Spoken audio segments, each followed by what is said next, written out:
this is Coach Pennington here, and what are your expectations with a conference championship? So there's a lot, the stakes are very different, it's a lot higher. What are your expectations with this meet?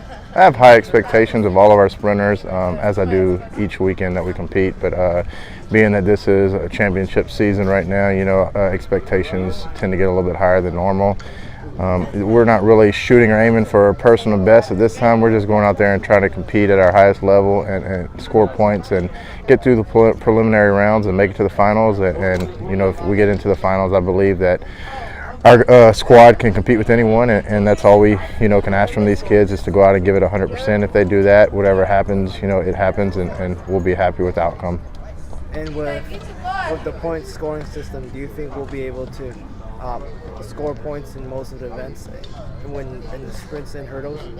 Absolutely. I think with the group of sprinters that I have, I'm very happy with the way they performed so far this year, and I have a lot of confidence in my group, and I wouldn't trade this group for any other team in the conference. So as long as we go out there and do what we've just done all year long, I think we'll put ourselves in a pretty good position to go out there and score some pretty high points. And for the sprinters and hurdlers, do you think, how is the mentality a little bit different from any other meet? This is the conference championship. How is it very different? The kids seem to get a lot more focused when we get closer to championships. They know they have to perform at a high level, and they know they don't have another week to prepare. They know this is it, and this is what we've worked pretty much 7 to 8 months for us to get to this championship and go out and bring home some hardware. And overall, I think all these kids have great mentality, and they're competitors that are ready to compete at a high level. And they don't back down from anyone or any competition. But at the same time, they're kids that don't look down on their competition at all either. They're very humble kids that know that anyone can be beaten at any given day.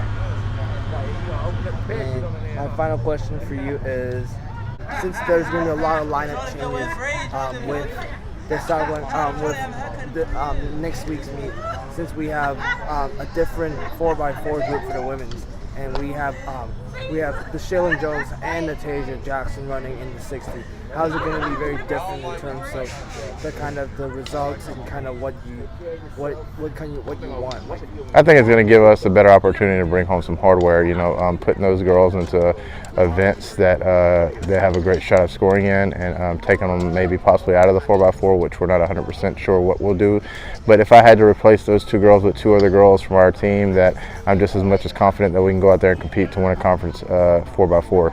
And I feel like I have enough girls and enough depth that no matter who we run on that 4x4, that we'll put ourselves into a good position to score some points.